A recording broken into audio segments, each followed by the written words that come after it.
Hey everyone, welcome back to the last session. Hey everyone, welcome back. Hope you had a good morning, finding some great companies to reach out to, some new people to help fill your pipeline. This is meant to be a lunch and learn, so if you want, grab your lunch. Um, Live streaming it out, but this is about cold outreach. So you've got companies to contact. How do you do it in a way that's going to get you a response? And that just doesn't suck. This is maybe my own guilty that I wanted to have this in here because I'm so tired of getting horrible cold outreach emails and connections on LinkedIn. So I know people tend to roll in here a little bit, a few minutes late, but let me get into why are we having this. With sales emails, and this goes out to LinkedIn outreach too, there's seven sins, seven things I see people do over and over again. They're too boring. Like, yes, people are at work, you can be professional, but you don't need to be boring. The big one, it's too long. Cold outreach, people are giving you these novels, these emails and things that are so long. What you want to read is this, something short to the point that's intriguing. The other one is if it reads like a marketing brochure and it's written in a way that's like just formal and it's all about you, it's no good. Or if it's clearly just I'm on a list of like hundreds of people, this is getting blasted out. I'm not even going to bother to open it, as opposed to something that would be sent to me or like shows that like, hey, this is sent to you for a reason. Writing to the wrong person, if you get something that's just not what that person's in charge of, or you're contacting the wrong person, it's not going to go very far. The other thing I see people do all the time is just asking for too much straight away. First cold outreach, hey, can we just hop on a phone call? Like, no, it's too big on cold outreach. Think of it as a longer term journey, and the goal is to get that meeting. You've got to get someone on the phone, but just on your first cold outreach, unless you have a very, very good reason to get in touch with this person, like a referral or something like that, that's just a big, big ask. And the last one is you gave up too soon.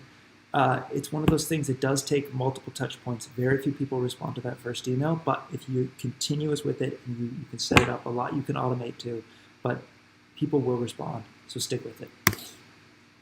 I've come up with these 9 commandments. Couldn't think of 10. Would have loved to keep it 7 sins, 10 commandments, but I got 9. And these things can be helpful. When I would sell, I would be the person who was lowest on the call charts, but I was highest in revenue driven in because I could get people in touch and get people to want to speak with me and book a meeting. And I did it so much through email and cold outreach. Here's how I did it. First step, grab the attention with a good subject line. If you're not giving me a good reason to open your email, I'm not going to get past square one. It's too easy to get an email or contact from somebody I don't know and just throw that out. The other thing to keep in mind, people forget, if you look in your phone right now, or look in your email app, or look on your inbox, it's not just the subject line, but the way that Gmail and almost every email client works is you get that first line, like a preview of what the email's coming. So take both of those into consideration. What's your subject line that's going to get open, and what's that preview so I know a little bit about what this is about. Next is do your research. Figure out something specific to write to a person. It could be their blog, review websites about something about their business, stuff on social media that they've posted. If you're writing to marketers, chances are they've written a blog post or it's attributed to them, so comment on the blog post or put the name of the blog post they wrote in the email subject line.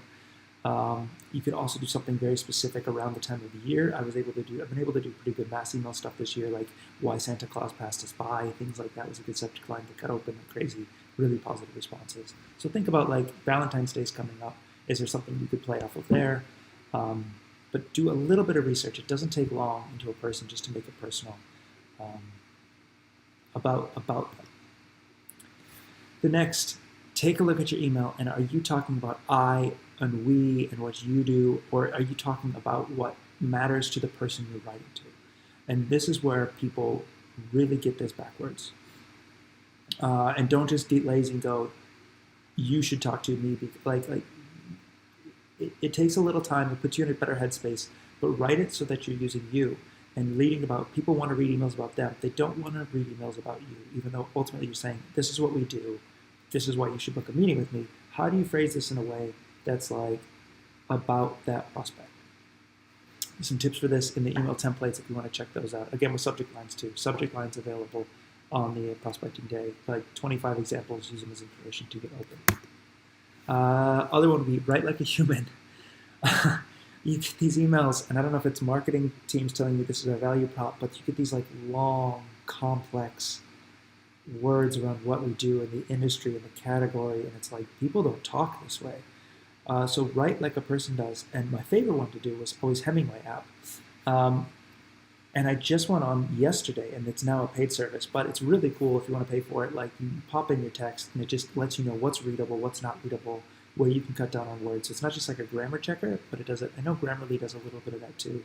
Linguix is another one. There's a number of these. It's something to help you like not even the grammar, but just the readability of your email. That you're not writing these long, drawn-out sentences.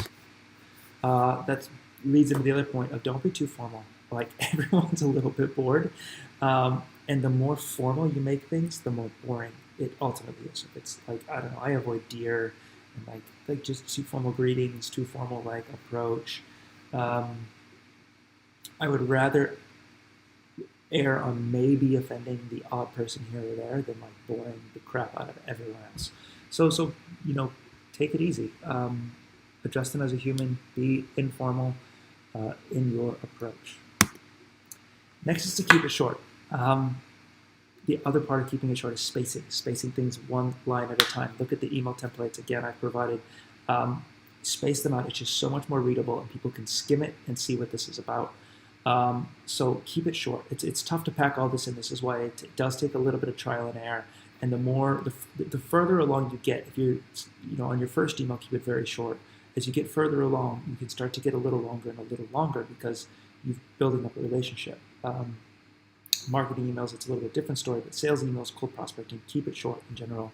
You're better off erring on too short than too long. You have to get them on the phone to give them all the info. Don't feel like you need to give it all in the email. The other thing that can be powerful is including social proof and some results of what you're doing. There's a question of like, why should I trust you? You're just reaching out to me. But if you can give people something they can easily believe, like some stats or a case study to link to, I love to give out case studies at the front end, like, hey, if this is something you'd be interested in, check it out. Like it's an easy yes, it's an easy to see the results and understand what you're offering. I would make it that like a case study thing or like a testimonial, like, let's say, hey, our customers say at best, I've been blabbing at you for a while. Here's what they say. So find a way to like put that in front of people in a convincing way. I again would make it just a whole social proof email as one of the outreach attempts that you try to do. The other one to remember, I guess it's the Robin Hood rule. So Robin Hood, because it's kind of controversial now with the app and everything, but it's better to give than to receive. So to me, it's part of the marketing strategy here for us at Ocean. But like, what can we give you? How do we help you? How do we legit help people before asking them for 5 minutes or 10 minutes or a qualification call, whatever your process is? What can you give them? Does your marketing team have like ebooks around? Are you doing any webinars you can invite someone to? That's been a helpful one for us. We invite people to webinars, just personal connections on LinkedIn. Depends on what you sell. Like, I've seen really good ones where it's tips on your website. Hey, I saw on your whatever website it had this, but like, that's blah, blah, blah. I wanted to let you know, is this something you're focusing on? A personal video is another really strong one. You could use Loom or something like that just to write a really short personal video embedded in your email. I made this video for you. Great subject line. Get it going and just give them something from the get-go. And the last one is make it easy to say yes. I think I touched on this in the SIDS, but like focus especially on a total cold email, just getting a response, a positive response. And try to book the meeting later. Just try to get like the yes, make it really easy to say yes. And even when you're booking that meeting, calendar links or like suggest a time or two, like just make it easy for somebody to opt in and say yes. Don't say like, what do you think? Like it makes it hard to respond. I don't know you, I got this out of the blue. Make the yes easy. And I think about this too, warm outreach versus cold outreach. If it's somebody you have a relationship with, if it's a past account, somebody already shows interest, something coming qualified for marketing, book a demo. Let's get it going. If it's completely cold, just try to get a response. Shooting for a response, tracking those clicks, whatever it would be that you're trying to do. That's step one. So a couple of copywriting takeaways. If you want to take it, 5 simple takeaways. Perfect your subject line. Take a little bit of time to get that right, because that is something you can repeat on a lot of emails. Use it as a template. Share some social proofs and results. Tell them a story and make it about them. It's easier to follow a story. Don't tell me everything you do. Keep it really short and write like a human. Reach out to them like a person. Some tips, some things that are working for us in cold outreach right now. LinkedIn voice memos. Super cool. Nobody's using them. You can record up to 1 minute of audio. You have to connect with the person first, which a lot of times is pretty easy.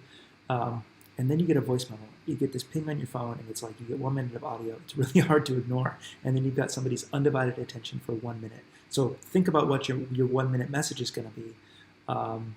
That goes well as part of a sequence of also emailing. It's a really personal intro. Embedded videos, Vidyard, Loom, there's other things that do this with pretty good free plans if you just want to test it out. But it can be a good way to make a short video to send to somebody. Again, hard not to click the I made a video for you. Reference recent events. I mentioned like Santa Claus passed us by was like a good email I've sent in the past. Valentine's Day coming up. What can you think of for that? Or what else? What else would it be? Anything coming up specifically in your country, or that like references something. Connect people on multiple channels. So you got on LinkedIn and on email, and you get the email after you LinkedIn. It's a little weird, but it's a little like, hey, while we LinkedIn, I just thought I'd reach out and say, hey, this might seem weird, but and then be fun, be human. Like, can you make it fun for the person getting prospected? People are bored. Entertain them. It'll go a lot further. All right, that's it. Hopefully you had a chance to get lunch. This was a pretty quick webinar after all. Good examples. Download the 25 subject lines and download the few examples we've given you, that stuff we use that works. So it can be a starting point to write better emails. Review those tips and you will get more responses. Takes a while, hard to do, but it's totally worth it. Thanks, and we hope to see you this afternoon for the next question about working with marketing, getting a little bit more from them. Cheers.